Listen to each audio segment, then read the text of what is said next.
السلام علیکم ناظرین، بسم اللہ الرحمن الرحیم۔ ایک صحابی رسول رات کو اپنے گھر میں آرام فرما تھے اور انہیں پیاس لگی تو انہوں نے اہلیہ سے پانی مانگا۔ ان کی اہلیہ صحابیہ عورت تھیں۔ وہ پانی لے کر آئیں تو صحابی دوبارہ سو چکے تھے۔ وہ عورت اتنی خدمت گزار تھی کہ ساری رات پانی لے کر کھڑی ہو گئیں۔ جب رات کا کافی حصہ گزر گیا تو صحابی کی آنکھ کھلی تو یہ دیکھ کر حیران رہ گئے کہ ان کی وفادار بیوی پانی لے کر کھڑی ہے۔ پوچھا، آپ کب سے کھڑی ہو؟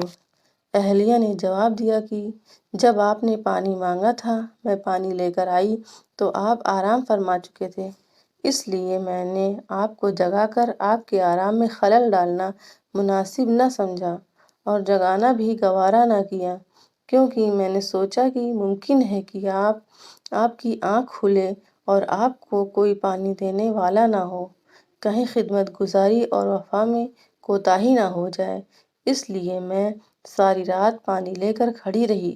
جب اس عورت نے کہا تو اس صحابی کی حیرت کی انتہا نہ رہی۔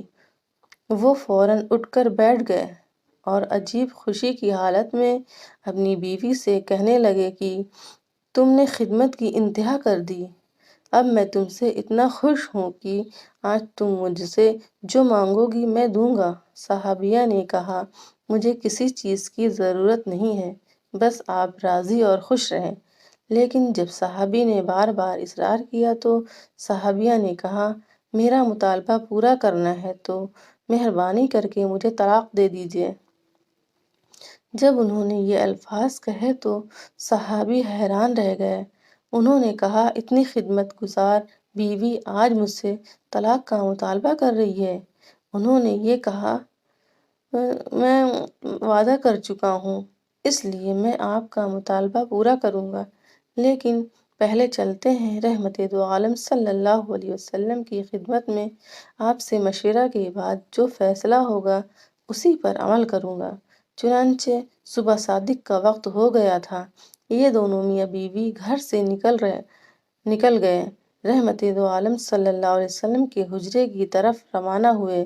راستے میں ایک گڈھے میں صحابی کا پیر پھسل گیا۔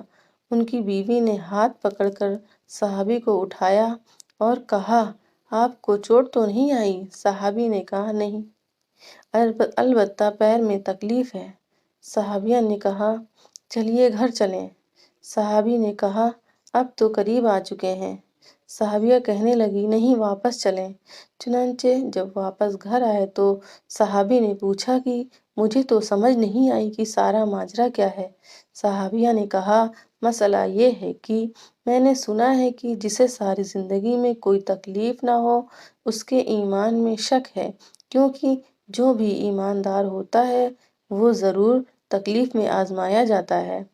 مجھے تو آپ کے ساتھ رہتے ہوئے اتنا عرصہ ہو چکا ہے لیکن آپ کو کبھی تکلیف نہیں پہنچی، اس لیے مجھے شک ہو گیا اور میں نے سوچا کہ ایسے آدمی کے نکاح میں رہنے کا کیا فائدہ ہے جس کا ایمان مشکوک ہے، اس لیے میں نے طلاق مانگی۔